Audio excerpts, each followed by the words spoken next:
um, not just build credit, but also get things removed off their credit report. Um, but before I go deep into this, I would like to make a disclaimer that this is not financial advice or legal advice. This is for educational purposes only.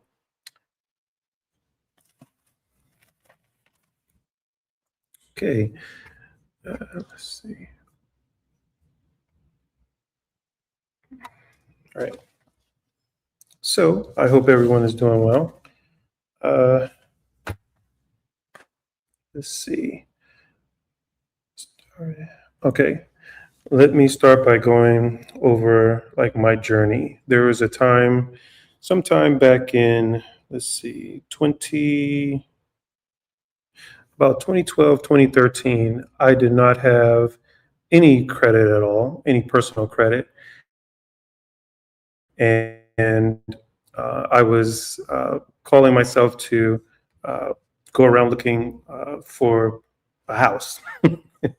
And I was probably like 24 or something at the time. And the realtor, he's a pretty decent guy. He told me, he was like, well, Elliot, we could just go look at properties anyway. And so I was like, okay. And eventually we went around looking at three or four properties or whatever. And later on, I, spoke to a lender, and the lender, she says to me, well, first, honey, you need to be able to have credit because you have no credit at all. And I was like, wow. I was like, well, she's like, no, you don't have any credit.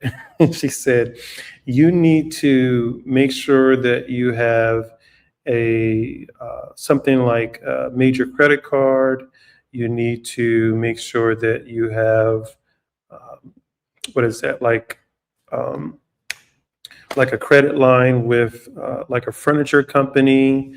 Uh,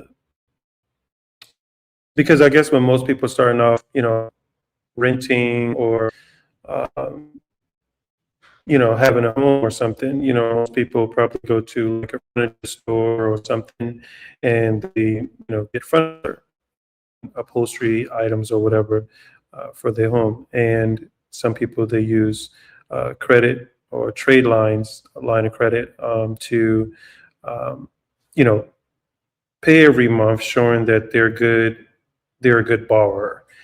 And so I was like, okay. And she was like, well, the other thing you could have is a car. Having a car, paying monthly payments every month on a car helps build your credit. So I was like, okay. And so I didn't know where to go, um, where to start. And eventually, what I did, I first I had Wells Fargo at the time, and I eventually applied for a secured credit card. And what you have to do, you um, put a certain amount of money, like I think I did like $400 or $500 at the time. And I put that $400 or $500 on uh, the secured credit card, unsecured credit card. It's an unsecured credit card because what it is your own money, and what it is you put that $400 or $500 on the card, and every month you pay it off. So let's say you went out and purchased something for $100 on the card. Well, you need to pay off at least 95 to 97%, or you can just pay the whole thing off every month, pay the whole monthly bill off, which that is good.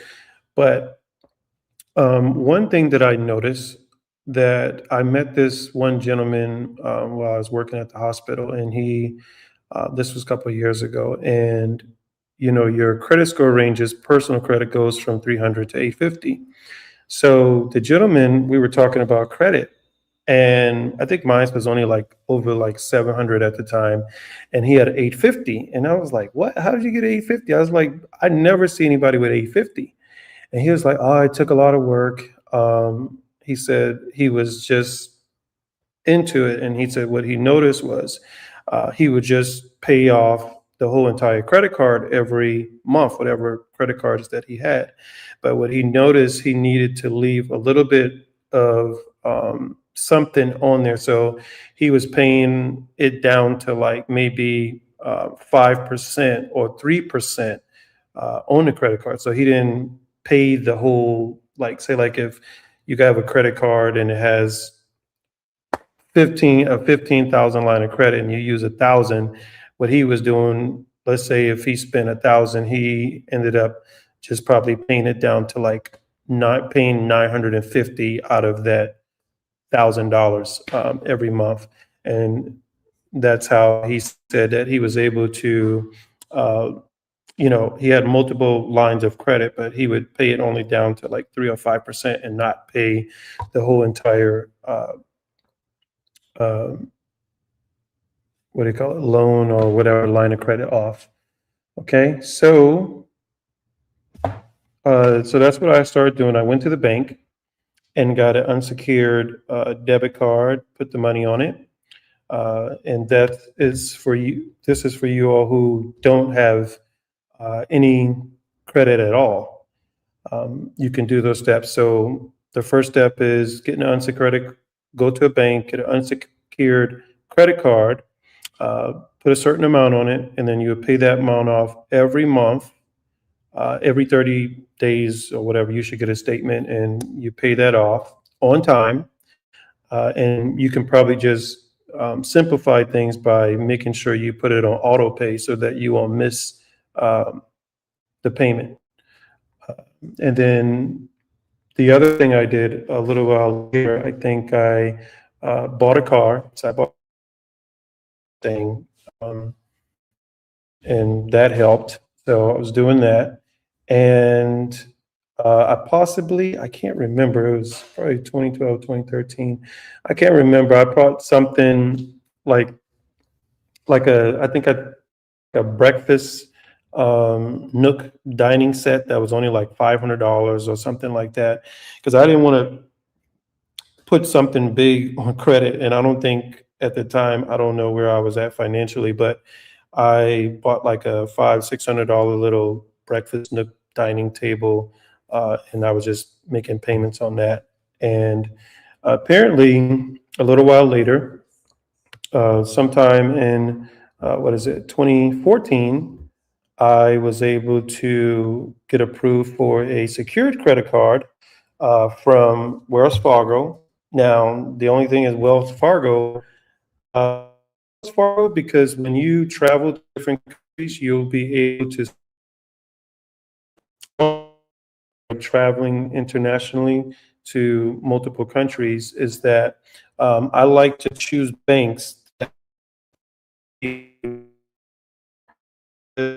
well, helping people through tough times when we need it. Let's see. I also, so I guess that's the main two things, is like I try to pick a bank that is internationally, because I like to travel, and I pick a bank that is like ease of service, good for business owners.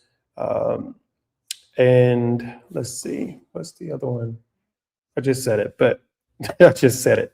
But anyways, so I try to pick a bank doing that. So I had Wells Fargo at the time, and Wells Fargo, I think they only gave me like, I think it was like, they were just like, okay, we're just going to give you the, how's it? Excuse me, forgive me. They just gave me the amount.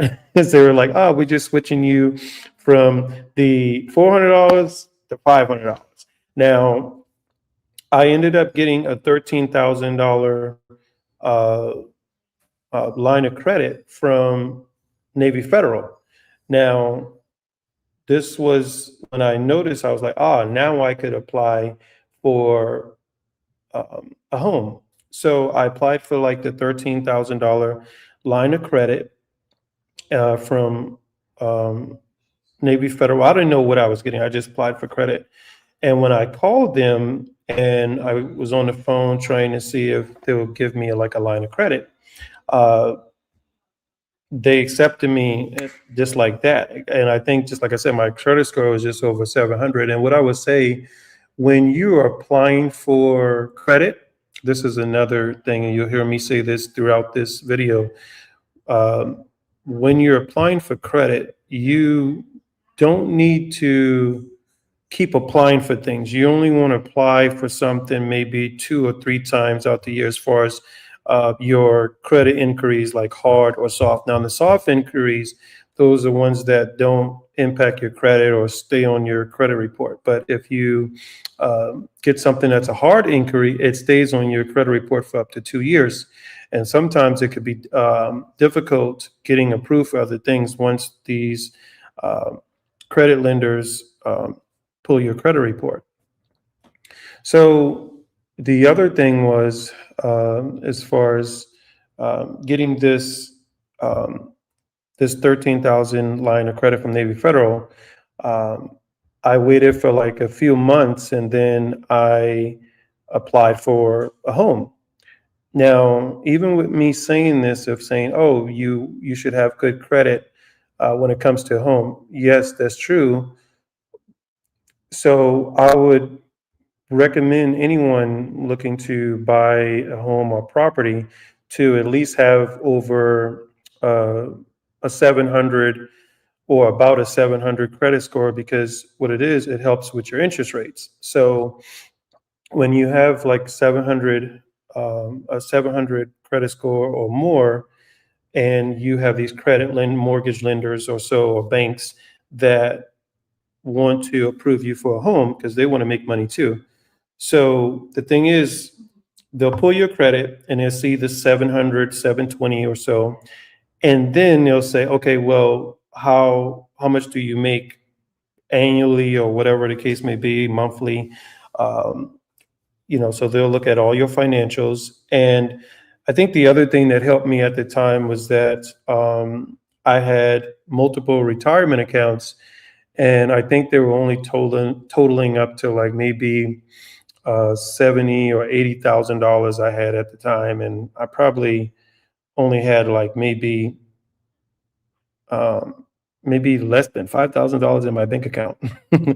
But so it still was good, because I ended up getting approved for the home, and they also looked at how long I stayed on the job I had, which, if I go back and look at it, between 2014, and so I had already been employed at this company for about 8 years. So this was the other thing that helped me get approved for that home. Um, okay, so that's my story in there. But going back to the thing about choosing the right bank, just like I said, you want to choose a bank. What I've learned now, having personal and business credit, you want to have a bank that is going to support you through tough times. You want a bank that, if you like to travel like I do, which you can see that on my YouTube channel, me traveling to different countries and different things like that, you would want to choose a bank that, when you go internationally, you see these banks, to where if you had to go talk to someone, um, most of the times you're not going to find that in a lot of countries, but for the most part, like places like, if you go to maybe, I don't know why my back was seemed like I need a massage.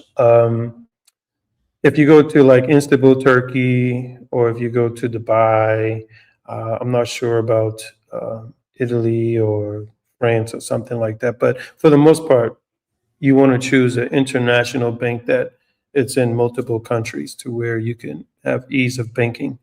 And the other thing is, you want to choose the a bank that, when you, let's say you start a business or so, or personally, let's say you go through tough times in life, you want to have someone that have banks and lenders that support you.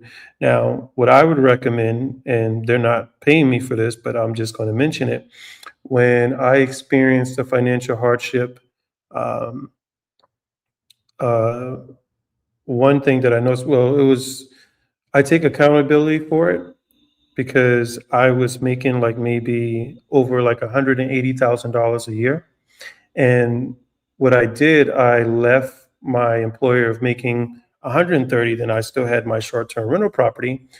Uh, the job that I had at the hospital making close to 130,000, I ended up trying to do health insurance sales, and that was going to pay me so-called $200,000 or more per year. But once I noticed that the office that I was with, it was more like a they had like this little click buddy thing as far as making money. But at the same time, they put me with someone successful. But then there's another guy in the office that did not like the guy that was making $10,000 per week. So then eventually he took me from there and he put me with a bunch of beginner, lazy people that weren't out to just go either to help people get insurance, health insurance, or to look at people's profile and they were like, oh, this person is not in good health. This person's um, doesn't have any money, because when people go online, they could they could get all these the information sent when somebody goes online, filling out all their health information or whatever. They can say, okay, well, this person um, is taking more than 5 medications, so we can't approve this person. This person has cardiovascular issues, so we can't approve them for this. Or this person is diabetic, so we can't approve them. So it's a messed up thing here in the U.S. as far as health insurance. Uh, but getting back, so me, taking this risk to try to make money in the health insurance, um, I won't say I don't know if that's a career or not, but that's a tough one because it was 100% commission and a lot of hours just to try to make and be successful in health insurance sales. But I had fun. I enjoyed it. I liked the fact that I was able to work remote. But I learned a lot during that time, and I, believe that even when going through tough times, I believe that because of my spiritual connection with God, Allah, was the reason why I was able to have a little ease after the hardship. But I want to recommend a few companies like that supported me. So Rocket Mortgage is a good mortgage lender. One thing I like about Rocket Mortgage is they will try to help you. Like if you're having issues making payment, they'll give you some type of trial period, or what they would do, they would just move the payments on to the end just add the payments on to the end of the loan agreement. The other company that supported me during my hardship was Chase Bank. So one thing I like about Chase Bank is if you are a business owner and let's say you have to pay out monthly expenses every month, and let's say you're a little bit short on meeting those monthly expenses, uh, what um, I imagine what Chase Bank would do, because I noticed it's like some of my bills was like like if I had to pay bills and it was like $6,000-7,000 a month or something, and maybe I only made $5,000 or $6,000 or something like that for the business, Chase Bank will just pay that off. But I think what it is, they have to see they they is up to their discretion how much that they're going to pay off, so they can basically when let's say your like bills are due, whatever lender or whoever it is that you're paying per month, whether it be a water bill, light bill, mortgage, whoever it is. Um, Chase Bank, they'll is up to their discretion which ones that they'll approve and which ones they'll disapprove or decline. And I noticed is if they saw that I was making $7,000-8,000 a month through the business, and I only came up with like 5, 6, they would, you know, pay at least about 1,000 of that off. And I was like, wow, I was like, man, I love Chase Bank. I said they're actually helping me because one thing that I noticed having a business, sometimes more strangers and people you don't know may support you more than your family and your friends. And most times, what I also going through this period, I also notice it's like most people, they just don't have it. So you asking someone for three or four or $5,000, I would say the average or like 50% Americans don't even have that to say, oh, you ask and borrow, hey, so and so, Jane, or uh, Mr. Tony, or whoever, can I borrow $5,000? Now I use my friend Tony because he makes money, but I don't think at the time. I think if I did have to borrow money from him, I think he gave me like $600 or something, or whatever the case. And then I had another friend during the time that paid my car note. My car note was like close to $1,000, and so a shout out to Miss Pat. so and that's another thing. So not only that, Chase Bank's a good bank, Rocket Mortgage, and Mercedes Benz. So one thing I like about Mercedes Benz, went to Mercedes Benz, and it was a couple of years ago, probably about 2 years ago or something. Now I went, and when I went to buy my car, I noticed my credit was good because I didn't check it in a while. I had already worked on it, and I hadn't checked my credit report in whatever, because I wasn't looking to borrow or ask lenders to think I had cash because I was going out of town. And even by this time, I think what I did do, I did apply for credit cards. And what you need to do when you're applying for a personal or business credit card, don't apply for credit online. Call them over the phone. Always call them on the phone. Speak to them when you are applying for like a credit card or something. So I remember the other good thing about Chase Bank, when I talked to them over the phone, they approved me for like a $10,000 credit card. It's a good credit card. I'm not going to mention the name of that credit card. Uh, Maybe I'll do another section to where I talk about more uh, gems or secrets that you could uh, have, as far as traveling. Because when you see people online and you go to YouTube or something and you see people traveling in first class and business class and stuff, they're using their rewards points. They're not, just paying $10,000 or $15,000 for a flight. Uh, so getting back to Chase Bank being a good bank, I like them because they helped out with the business.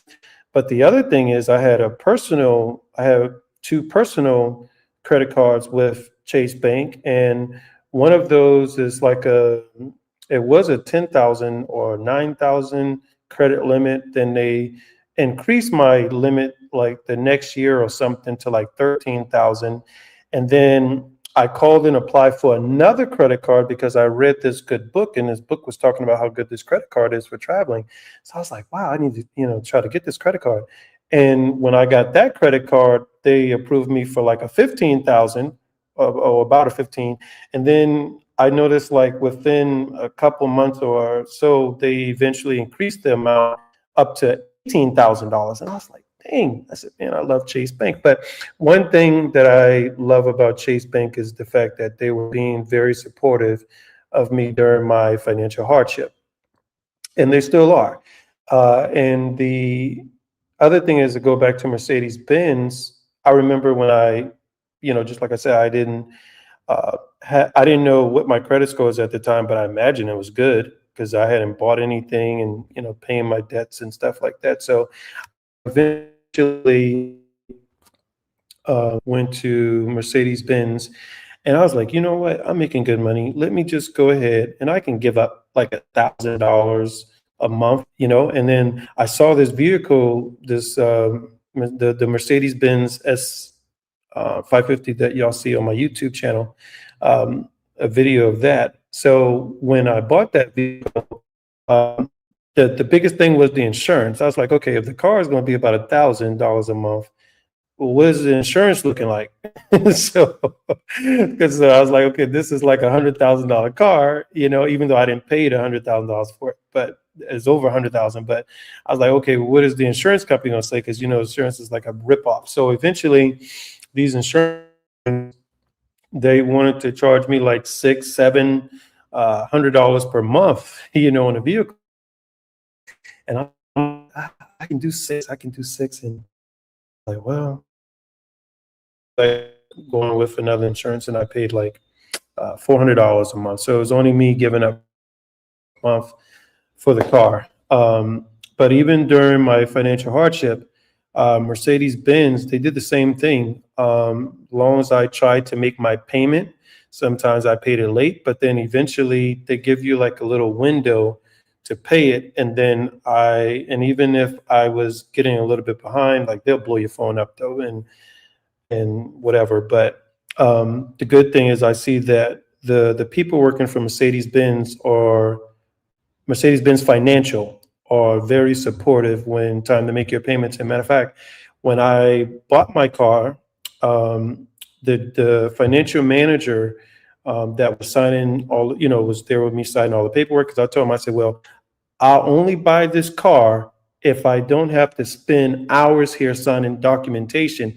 And he was like, sir, we can get you out in like 30 minutes. Don't even worry about it. So I was like, okay, I'm on the way, and let me make sure my brother um, comes with me. That way he can drive his car back, whatever. So we did that, and I was out in 30 minutes. But the financial manager, he said, we understand that when people go through a financial hardship or divorce or any type of situation in life, and as long as you make your payments and pay your car note off, Mercedes Benz, they have some type of loyalty thing to where, like, regardless of your credit score and all the other stuff, if they know that you made your payments, they will approve you for multiple cars after that, because they trust that you'll continue to make your payments because you've developed a relationship with them.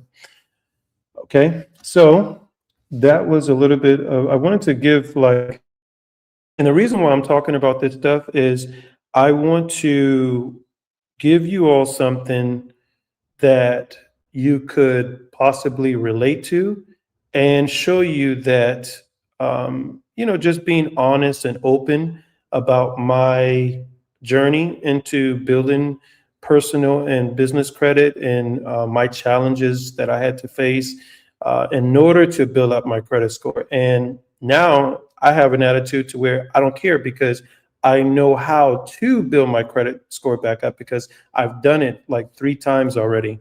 And the other thing is, this was the other reason why I started doing this, not only because people always ask me things about finance and always want to pick my brain, but now I'm making it to where you have to pay for it.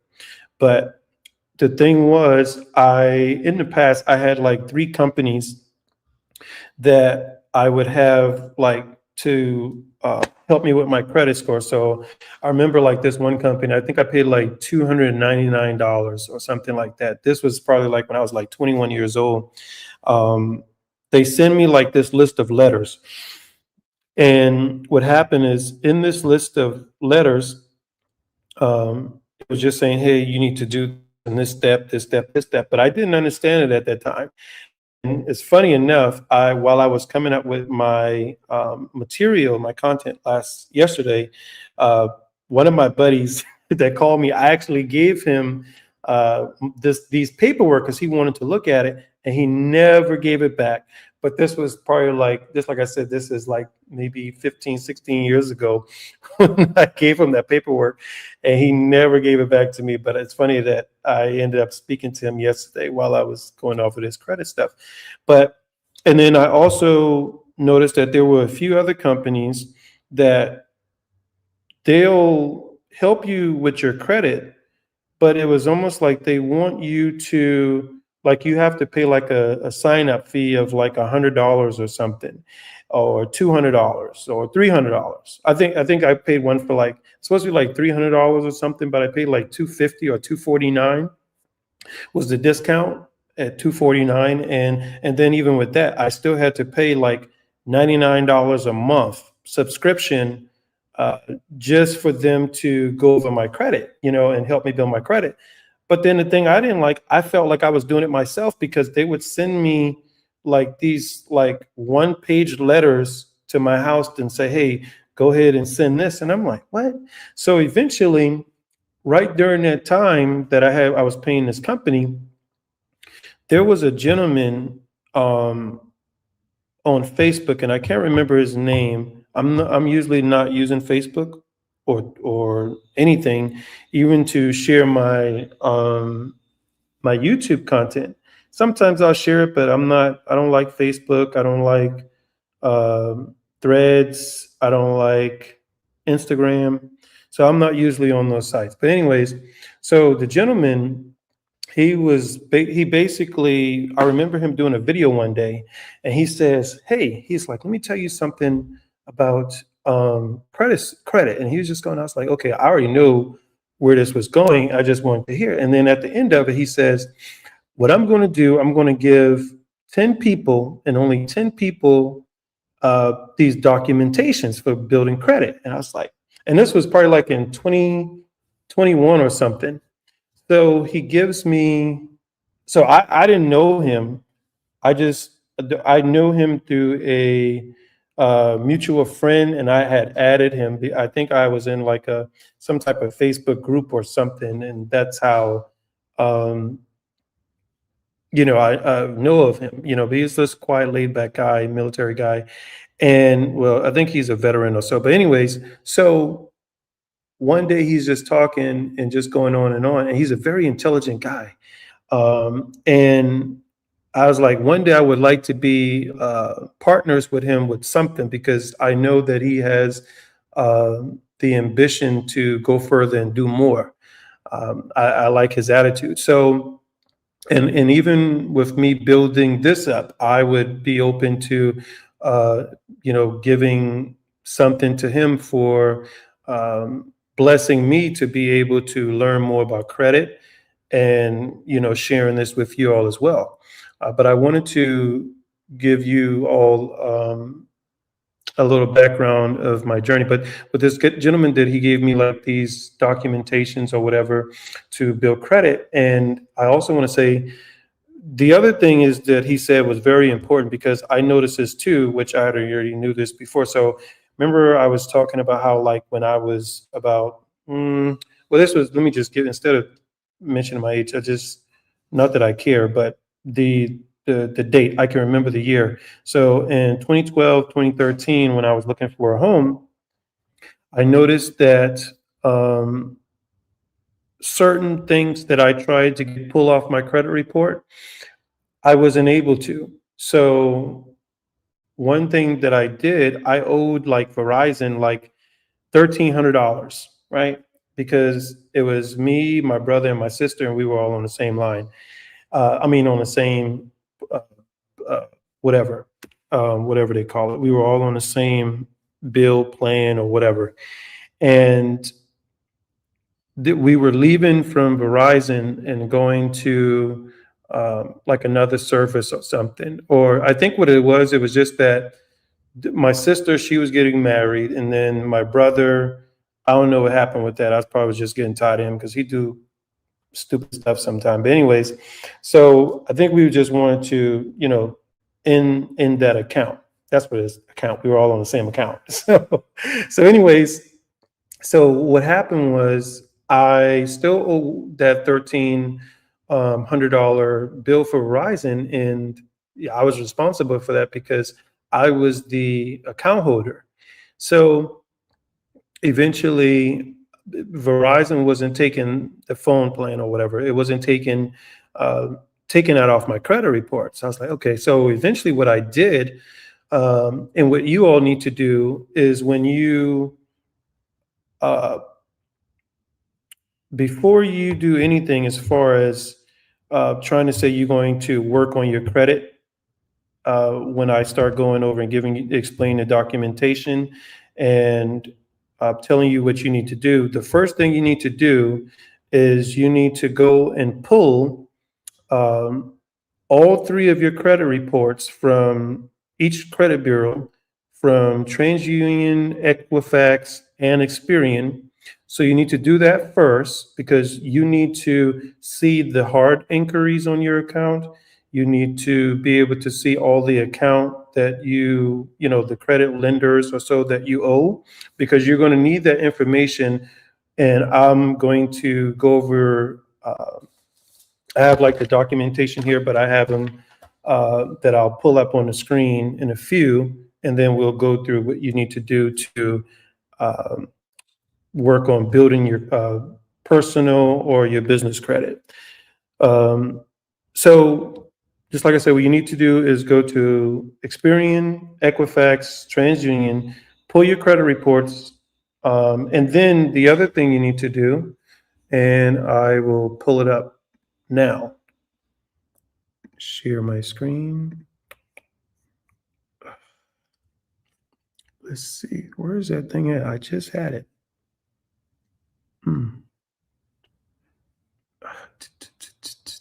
Maybe